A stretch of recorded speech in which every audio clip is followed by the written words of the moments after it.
Well, hey there, Mama, and welcome back to the Mom's Overcoming Overwhelm podcast, episode number 169. I'm Emily McDermott, and I'm here beside you on this journey as we work together to declutter your home, head, and heart. For those of you in the United States, happy Thanksgiving. This is coming out on Thanksgiving Day, and today I have an interview with Courtney Florey from Declutter and Dwell, all about contentment. Today is a day that we think about gratitude and being content with what we have in our lives. And I'm really excited because contentment is often elusive, especially when we're surrounded by ads telling us that we aren't enough and we need more. And also that there's so much comparison at our fingertips with social media and just knowing more about other people's lives than ever before. So that's why I'm really excited for this conversation. And Courtney Florey is a military wife, boy mom, and decluttering coach who is passionate about helping moms find contentment in life through decluttering their homes.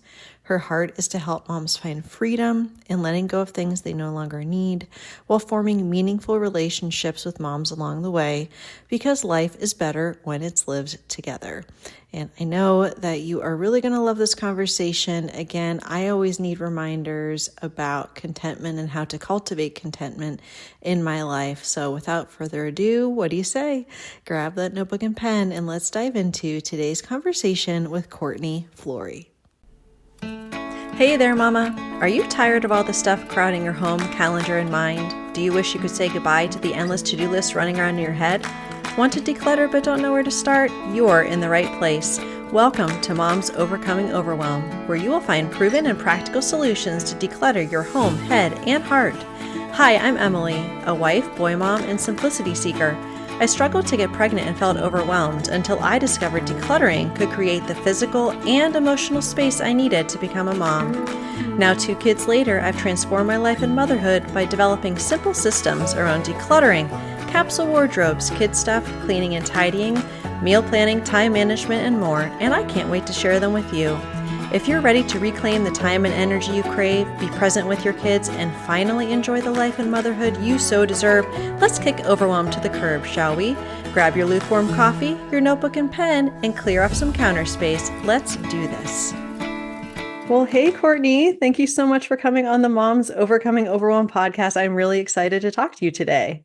Thanks for having me. Yeah, you and I have connected and I'm already jealous. We were just talking about how you moved from Texas to Hawaii and I'm like, oh, I want to move to Hawaii or see my friends in Hawaii. And you and I are both military spouses, but I kind of have the weird distinction that we're permanently stationed in Northern Virginia. So I've never had a move for the military, but that is something that I know I was going to kind of play into our conversation today, just because that kind of impacts our relationship with stuff and sort of this feeling of contentment that we're going to jump into today. I'm so excited. But before we do, I would love it if you could introduce yourself and a little bit about you and your family, how you serve women or moms, and then anything you like to do in your free time, if you have any free time that has nothing to do with momming or decluttering or anything like that. Yeah, so I am a wife, a military wife. I am a boy mom to a 20-month-old, and I am a decluttering coach.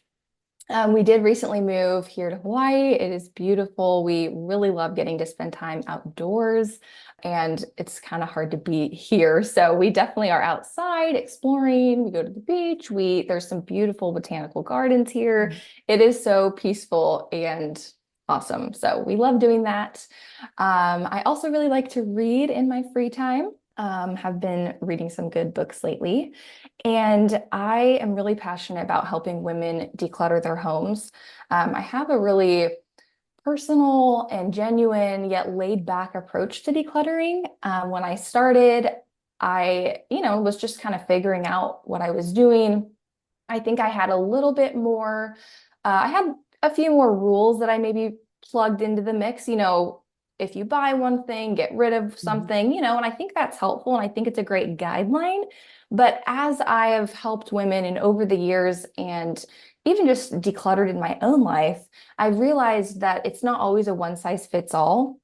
And you can actually make more progress when you have more of that personal approach by asking yourself questions or by me asking clients questions to really help them answer and determine what is most important to them in life instead of having, a checklist where it doesn't feel as tailored to you, your season of life, what matters to you, and things like that. So I really have fun with that. And I also help women find contentment in life, as we will talk about later, and really work through the emotional side of clutter, which I have found to be a huge part of the decluttering process.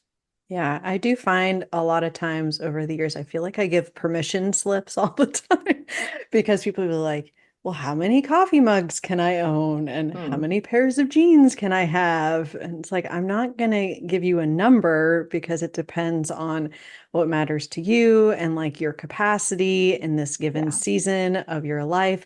But a lot of people, they kind of gravitate more towards that sort of numbers, like legalistic side of it. But I totally agree with you, kind of approaching this with compassion and Mm. grace, and to understand, especially when it comes to more the emotional side of it, that you do have to sort of ask yourself some questions that are not sort of the orthodox, like, do I use it, or or Yeah. the does it spark joy, or any of this stuff. It's just kind of more like, the memories attached, and there's a lot of like emotion that can come from that. And I feel like especially for moms, because your son and my boys were kind of like in different seasons. But there are these changes that are kind of occurring from them becoming more independent, and like mommy becomes mom, and now they're calling me bro, which really bothers me.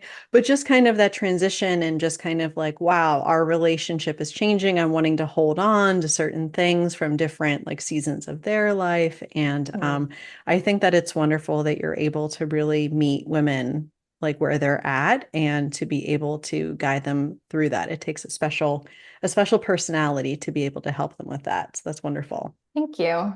So I found out a little bit about kind of your story and your background as far as kind of how you came to this. But how have you, through your decluttering and minimalism journey and simplicity journey, how have you started to define kind of what this like simple, intentional life looks like for you and also your family? So I love that question because I think when we hear minimalism, or we need sometimes even when we hear decluttering, we think of an aesthetic. We Mhm. think of the white walls, the beige sectionals. I mean, I've had people even tell me this, like, but I can't, that doesn't work for me, or I don't want to have this like stark, cold, empty house. And sometimes that's what people think of when they think of minimalism because of maybe pictures on Pinterest Mhm. or books they've read or movies they've watched that have talked about that. But something I've learned over the years is that minimalism, or like I would say, living simply and Mhm. intentionally, it's a life rooted in choices, Mhm. not an aesthetic or the way that your house looks. Because ultimately, it's not about curating this perfect looking home. It is nice when your house looks cozy, when it feels,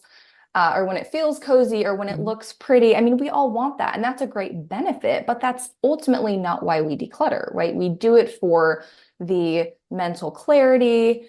We do it so that we have more time, right? So we're not cleaning up constantly. There's so much to it. And I just want to, like you were saying, I love that you said you give a lot of permission slips out. And I Mhm. want to give that permission slip to the listener who feels like they have to curate this perfect home, or they have to declutter the right way so that it, checks a certain box, and it doesn't. You can absolutely curate something that works for your season of life, and it doesn't have to look perfect. And I think a lot of the time that holds us back. I know that I definitely have some perfectionistic tendencies, Mhm. and sometimes I'll think, well, if I can't do it exactly the way I want it to, want to do it, or if it can't look the way I want it to look, then I'm not going to do it at all. Mhm. I'm not even going to start because I can't achieve it, in this certain way.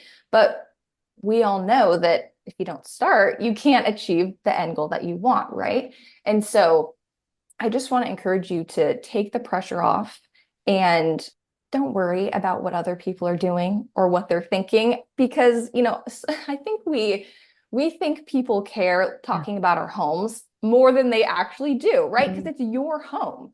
And somebody walking in and seeing your house, like, chances are they're really not thinking anything of it. Or maybe they feel reassured or validated seeing laundry piles in the corner or things Yeah. on the counter. Like, no one's expecting to walk in and see perfection. And if they are, then, well, that's kind of crazy, right? So just, I think ultimately take the pressure off yourself, because I think we're putting that Yeah. pressure on ourselves, right? And really think about what you want your home to look like, how you want it to function, and Mhm. then you can start to make decisions to get to that place.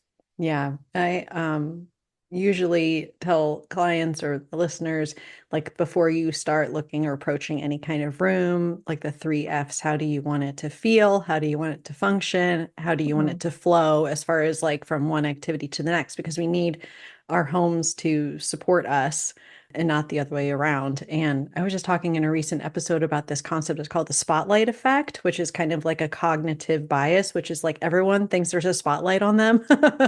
And everyone's paying attention to like what we're doing and what our homes look like and what our kids are doing or not Hmm. doing. And honestly, people are so just like focused on themselves. Yep. They don't even like notice it. So I really, yeah, appreciate that because I feel like that is something moms deal with a lot. One of the things you mentioned earlier was helping women find contentment. And I feel like this is a really difficult journey. I know for me, it's ongoing. I think it's really hard because we're in this culture of consumption. We're in the culture of you are not enough, you do not have enough, nothing is ever enough. And so it's a very countercultural idea to say, no, I have enough, Hmm. I am enough, I'm doing enough. Yeah. And I do not know any mom that I've ever met that feels like she's doing enough, myself included. So Yeah. I would love it if you could tell us a little bit about sort of like your contentment journey and how different pieces of your background have kind of influenced how you have learned how to feel content, because I feel like that is extremely difficult for, especially, I think of my grandmother's generation where she did not have all the influences all Hmm. around her. She had like her family, she had her church, she had maybe her neighbors, and that was it. But we are constantly bombarded with ads and social media and other moms and other opinions that are like, you're not doing enough. And it's really hard. I know that I'm preaching to the choir here, but could you tell us a little bit about kind of how you've navigated that journey of contentment for yourself?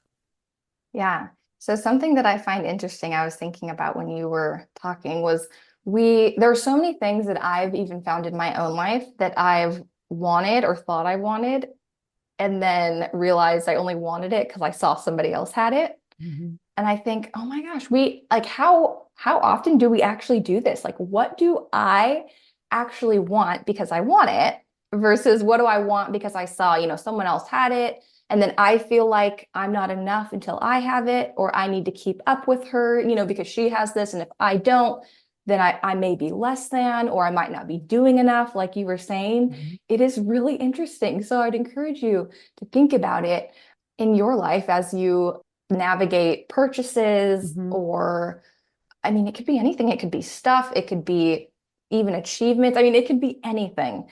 And, for me, I do struggle with comparison, and I find that come up often in my life.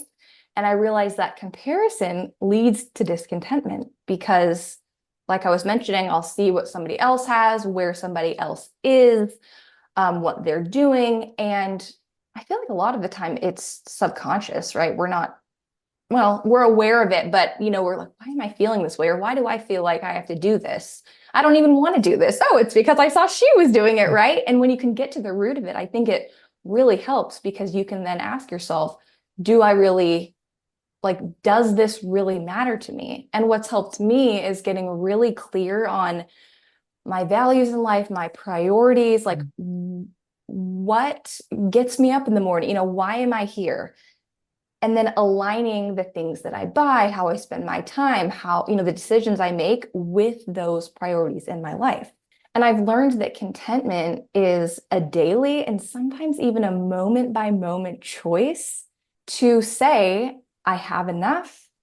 I don't need to buy these things in order to feel more loved, more accepted, more purposed in life. Now, there's absolutely a place for stuff in our life. I mean, we need things to survive. We need pots and pans. We need sheets and a comforter, right? So it's not that everything, we're throwing it all away. But I think putting stuff in its rightful place and knowing its purpose, but not being defined or defining ourselves by what we own. Those things like, let's say, a cute outfit, that can accentuate me, but it doesn't define me. It doesn't make me who I am. And as a Christian, I find my identity in the Lord, not in the things that I own. And I think when we can define, when the listener can define where they find their identity, it helps to peel back the layers and detach from some of the items that they may feel like they can't let go of because they feel like it's a part of them. You know what I mean? Yeah. And also, like, the stuff part of it is huge. I think for me, it's the roles and responsibilities that I have to look at what other parents are doing. Like, I get a lot of mom guilt around my involvement in the school, even though I'm usually there like once a week. I'm usually like, but I still feel like, oh, I'm not doing enough. I'm not doing enough compared to other people. So looking at my role as like mom or my role as managing my home when things are not always like the way I want it to be, and also kind of what's going on in our head. You were mentioning like the comparison, and just like, well, why, like asking yourself, like, why do I think that a good mom wouldn't be ordering pizza tonight, which is what I'm doing? Yeah. Why do I think like, and I have it in air quotes, right? Why do I think like a good mom wouldn't have dry toothpaste in the sink in the boys' bathroom because it's there twice a day, every day, but we can get in our heads and be like, okay, well, I'm not enough as Emily because of these other things. But if I'm finding my identity in something deeper, then that's unmovable and unchangeable, regardless of my circumstances, or whether there's dishes in the sink or there's laundry that I forgot about that's still in the washer. And I think for me, that shift, like you said, kind of like, oh, no, I'm just going to take a step back. What actually matters? It isn't like the laundry that I forgot Yeah. about. It's that, no, I'm still worthy. I'm still enough. Has that been the case for you? Like, how has sort of like your roles, especially because you're a relatively new mom, but your roles and responsibilities, like, how has comparison and contentment kind of impacted that part? I am a new mom and we just recently, or newer mom, and we just recently moved. And I'm also in a, I'd say, new or different season in my business where, before I had my son, I could work, any day of the week, any hour of the day. But now it looks a lot different. And I am in kind of a slower but more intentional season in business. And I think it's easy to, whether in motherhood with the things I'm doing or not doing, or in business, the work that I'm doing or not doing, or the time that I have, or, or the goals that I'm achieving or not achieving, right? It's definitely for me, like I was mentioning, that conscious choice to know my season, which that has been so helpful for me. And I talked about that recently on Instagram, like know your season and adjust your expectations or Mhm. set those expectations accordingly, right? This is not the season to, achieve all the things in my business. I really want to be present with my son, and that's my priority, right? And so I think being aware of that and then taking that next step to be content and to appreciate what I have right now instead of the constant longing or chasing after something that just isn't for right now. Hmm.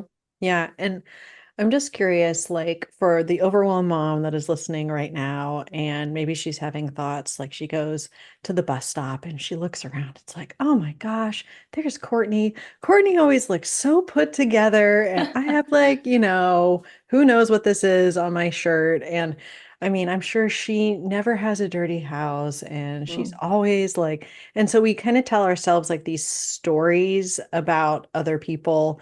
And what are some like practical ways that we can kind of take it back, get to that 30,000 foot view where we're able to more remember our values, remember what matters, to remember that, contentment and feeling of enough. What are some of the things like if you ever start kind of spiraling that Mm. help kind of bring you back to that? I love that you said we tell ourselves stories because that Mhm. is something I've also been talking about and thinking about in my own life and then helping clients with it too. Like, what are the stories we're telling ourselves about other people and what we think they're thinking about us or what we think they're doing, right? It is really interesting. And that reminds me of a podcast episode that I recently listened to with Jen and Jill from the Frugal Friends Oh, podcast. mhm. And this episode was all about how influencers are lying to you about their lifestyles. It is so interesting. Anyway, so Jen mentioned, when you are on Instagram, think of it as if you're watching little snippets of a mini or little mini TV shows. And don't think of it like you're watching a public display of people's lives. And I Mm. was like, oh my gosh, that is so good. That really stuck with me because we are often online scrolling, telling ourselves stories, right? Oh my gosh, look at her house. It's so perfect. She made this 5 course dinner. Mhm. She after she worked all day, their marriage is so great. Look at this cute family photo. Like I can't even get one photo of my family without, bribing my kids with snacks, right? There's all these things. And I think it's important to be aware of that Yeah. when you're online. You don't necessarily have to go and unfollow everyone or delete the app because I just don't think that's realistic unless it is for you. But for Mhm. most people, it just isn't. I've done that before. Haven't really done it recently because it really doesn't work for me to like, let me just, let me delete it and be done with it. Yeah. But having that mindset when you're online, I am seeing glimpses of people's lives. I'm not seeing their full life on display. They are choosing what they share online, and that's okay.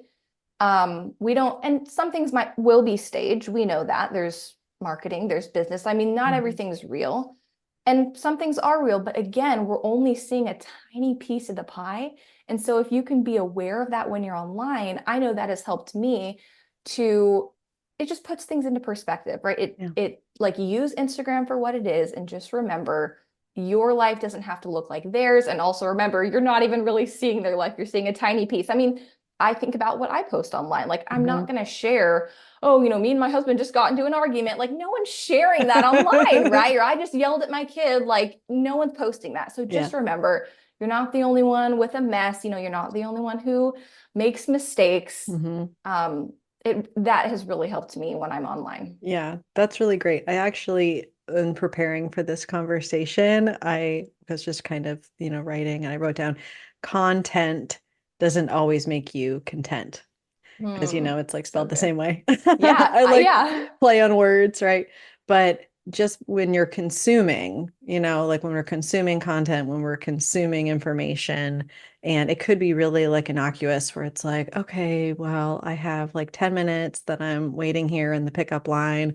I'm just going to scroll. And it seems like whatever, innocuous, but then you end up like being done and why do I feel so horrible about my life? Mm, yeah. And so just recognizing that, like you said, like what boundaries do I need to put in place? But also just sort of in real life, like the people that we are around and hanging out with, like, do you have any mom friends that, you kind of will go out for a drink with, but then they're very like snarky, like they have, like you need to be paying attention to who you surround yourself with, Mm. because that is influencing the voices that are coming. And just because maybe you were friends with someone in a different season doesn't mean necessarily that in this current season it makes sense. You know what I mean? To like still be friends. And I have found that I have to really understand like who are the, what did my husband say? Like energy vampires Mm. that are just kind of like sucking the energy out of you when you Yeah. have limited energy to begin with. And as I get older, I feel like I'm more confident to be able to kind of like let those relationships go and then be able to focus on the things that are more like life-giving rather than life-draining. Yes, I totally resonate with that. And I am definitely an introvert. I don't know. I mean, I don't know if I'm an introverted, no, extroverted introvert. Yeah. Anyway, like I like my alone time. I need that. But I do also need a good amount of, during the week, getting out with my son, meeting a mom friend and her, and her kid and letting the kids play while we chat. Like I definitely need that. So that being said, I am pretty intentional about who I spend my time Mhm. with because, I only have so much that I want to exert or, so much energy that I Yes. want to exert to be social. And so, I want to be pretty, yeah, I want that to be like an intentional time. Hmm. And I don't want to feel drained afterwards, right? So Yeah. you do have to be, yeah, selective about who you're spending time with. And like you said, who is speaking into your life. Hmm. Yeah.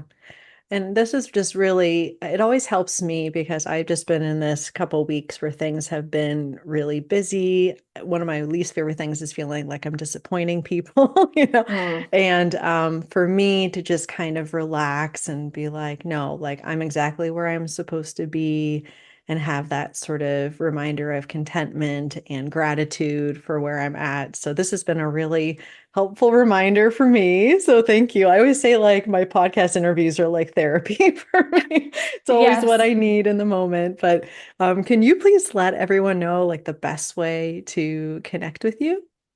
Yes, you can find me on Instagram at Declutter and Dwell.